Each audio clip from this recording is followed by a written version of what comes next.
आज वर्तमान का आदमी देव शास्त्र गुरु के सानिध्य में जाता है, मस्तक को झुकाता है, लेकिन यह ध्यान रखना जरूरी है कि मात्र मस्तक झुकाने का नाम विनय नहीं, मस्तक झुकने का नाम विनय है। मस्तक का झुकाव है वह पीड़ा, संतान, लोभ, दबाव आदि अनेक कारणों से हो सकता है, लेकिन मस्तक का झुकना मात्र श्रद्धा, समर्पण, भक्ति से होता है। आज वर्तमान का मनुष्य है, श्रद्धा के कारण नहीं, आदत वशात परमात्मा के सामने गुरु के चरणों में झुक रहा है। आज के मनुष्य की श्रद्धा, आज के मनुष्य का विनय उस ताश के पत्तों की महल जैसा है, जो कभी भी मन में विपरीत कृत्य उजागृत हो जाते हैं, आंखों से विपरीत दृश्य देखता है, तो विनय का पत्तों का महल है वो धाराशायी हो जाता है। भव्य बंधु, आज वर्तमान में हम अपने बच्चों को मंदिर ले आते हैं और जबरदस्ती उसकी गर्दन झुका करके प्रभु चरणों में, गुरु चरणों में उनको झुकाते हैं। इससे बालक, वह बच्चा दबाव में आकर झुकता है, लेकिन उसकी इच्छा नहीं होती। नियम, भय, कानून और दबाव, नियम, भय, कानून और दबाव से किए गए कृत्य होते हैं, उसमें श्रद्धा का होना अनिवार्य नहीं है। आज वर्तमान में आधुनिक भक्त बने हैं और आधुनिक भक्तों की वास्तविकता अत्यंत विचित्र है। आज के भक्त हैं, दिखावे के लिए भक्ति करते हैं, उस भक्ति में स्वार्थ छिपा होता है। निस्वार्थ भक्ति का नाम ही विनय होता है, और स्वार्थ युक्त की भक्ति है वह अविनय की श्रेणी में आ जाती है। जैसे आज के आधुनिक भक्तों का विनय इस प्रकार हो गया है, जिस प्रकार एक मछुआरा होता है, मछली पकड़ने के लिए कांटे में आटा लगाता है, वो मछली पकड़ने का लक्ष्य लेकर आटा लगाया है, ना मछली को खिलाने के लिए। उसी प्रकार हम देव शास्त्र गुरु के सामने जाते हैं, नमस्कार करते हैं, वो अपनी कर्म निर्जरा के लिए नहीं, मात्र हमारी स्वार्थ पूर्ति के लिए करते हैं। तो उस मछुआरे में और आप में कोई अंतर नहीं है।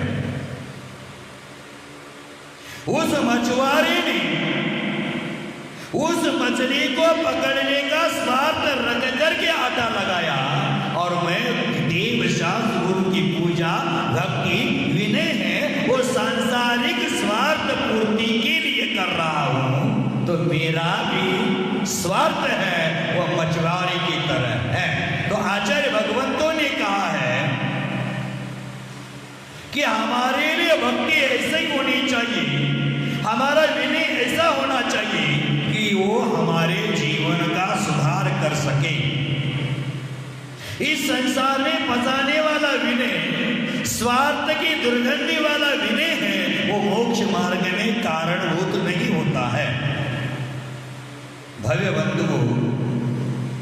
जैनाचार्यों ने कहा है, आज के मनुष्य को श्रद्धापूर्वक, भक्तिपूर्वक, मन से, वचन से, काय से विनय करनी चाहिए। पंडित दौलत राम जी ने छड़ाला का मंगलाचरण करते हुए लिखा है, तीन भवन में सार वीतराग विज्ञानता, शिव स्वरूप शिवकार, नमो त्रियोग संहार के। तीन योगों को संभाल करके वीतराग विज्ञान को पंडित जी ने नमस्कार किया है। तो हमें भी देव शास्त्र गुरु का विनय करते हुए तीन योगों को संभालना आवश्यक है। मानसिक विनय, वाचनिक विनय, कायिक विनय करनी चाहिए। और त्रियोग से की गई विनय है वो कीर्ति को जन्म देती है। त्रियोग से की गई विनय है वो विश्व मित्रता को जन्म देती है, विश्व मित्रता की भावना जागृत करती है। त्रियोगों को संभाल करके की गई विनय है वो रत्नत्रय स्वरूप की प्राप्ति कराने वाली है। तीन योगों को संभाल करके देव शास्त्र गुरु की गई विनय है वो हमारे ज्ञान विकास का कारण बनती है। मान के अभाव में होता है विनय, अभिमान के अभाव में होता है विनय, अहंकार के अभाव में होता है विनय। जहां मान का अभाव होता है, गुरुजनों के प्रति बहुमान होता है, उसी का नाम विनय है। आचार्य भगवंतों ने कहा है, त्रियोग पूर्वक विनय करने का अर्थ है हिंसादि 5 पापों रूप भावों का त्याग करना, सम्यक्त्व आदि परिणामों को निर्मल बनाना, हिंसादि पाप रूप भावों का सम्यक विराधक रूप परिणामों का न होना, मन से नम्र होना, ये मानसिक विनय है।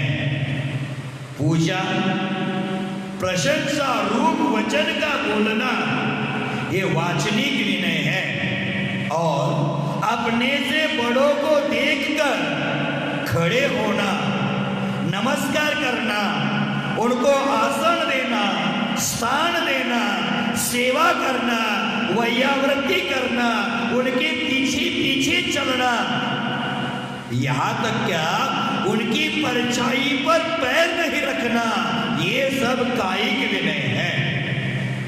और तीन विनयों को जो अपनाने वाला है वह व्यक्ति कभी किसी की बुराई नहीं करता, वह व्यक्ति कभी किसी की निंदा नहीं करता, वह अपने मुख से कभी कटुक वचन का उच्चारण नहीं करता। आप बोलते हैं ना पाठ में, क्या बोलते हैं? अप्रिय कटुक वचन मुख से नहीं उच्चारे।